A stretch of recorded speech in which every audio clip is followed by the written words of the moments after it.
There are people who walk into a crowded room and immediately feel something tighten inside. Not fear in the typical sense, not panic that screams, just a quiet unease, like their body is gently pulling away before their mind can explain why. Most people assume it's shyness or anxiety, or that you just don't like people, but it's not really that, is it? It's something more subtle. It's the way your energy shifts when too much noise, movement, and presence press in at once. The way your thoughts feel drowned out, your edges blurred. You're not being dramatic, you're not being difficult, you're responding to something very real, even if you've never found the right words for it. And despite how often the world tells you to just get used to it, your discomfort in crowded spaces is trying to tell you something important. You're not broken, you're not antisocial, and no, you're not too sensitive. You simply have a nervous system that listens closely, even when you wish it wouldn't. You take in more than most people realize, the shifting tones in a conversation, the undercurrent of noise, the unspoken tension in a space. Few people talk about how exhausting it is to constantly filter noise, movement, and energy, how much effort it takes to stay grounded when the world around you won't stop moving. But needing space doesn't mean you're weak. Avoiding heavy stimulation isn't avoidance, it's intelligence, it's protection. You weren't made for diluted connection or sensory overload. You were made for depth, for stillness, for spaces where your thoughts can breathe. And while that may not fit the pace of modern life, it doesn't make you less capable. It simply makes you more in tune with what you truly need.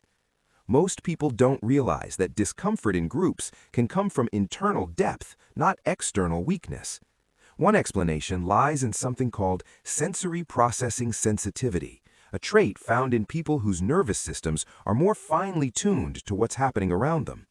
You might notice small shifts in lighting, sounds that others seem to ignore, or the emotional undercurrent in a space long before anyone else picks up on it. It's not a disorder, it's a temperament, a way your brain and body naturally interact with the world.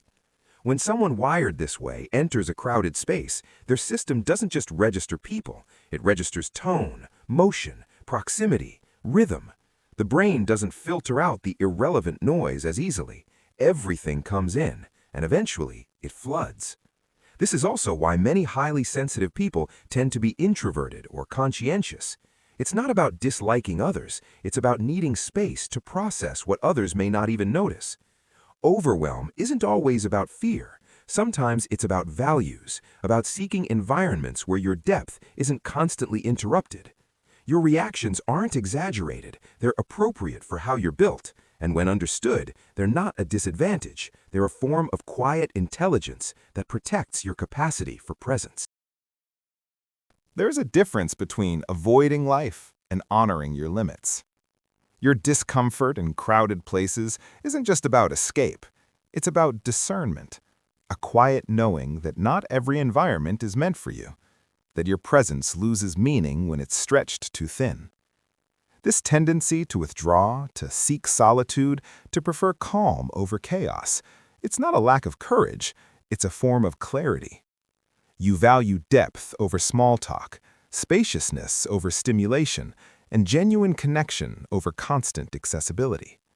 In a world that rewards noise and visibility, these values can be easy to doubt, but they are not signs of weakness. They're signs of integrity. People who crave grounded spaces often have rich inner lives. They protect their attention because they understand its worth.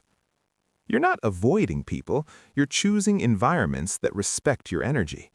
And that choice doesn't separate you from others, it brings you closer to yourself.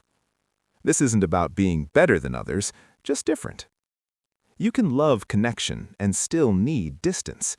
You can enjoy people deeply and still feel drained by too many at once. There's no contradiction in that, only honesty. Some people thrive at a concert but feel overwhelmed in a grocery store. Others are fine at a dinner party but freeze up on a crowded train. The setting matters. The energy matters.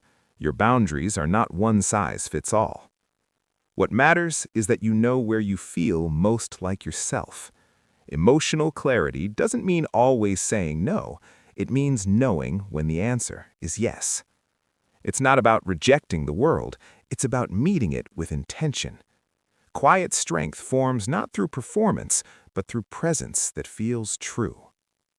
You're not alone in how you move through the world. There are others who find comfort in stillness, who breathe easier under open skies than under bright lights. People who need space not to isolate, but to feel whole. If crowded places make your body say no, just know that's your truth, not your failure. And in this space, that truth is welcome. Stay close. There's strength in honoring who you are, even when the world runs louder than you do. You're not less social, you're just more selective, not out of judgment, but out of self-trust.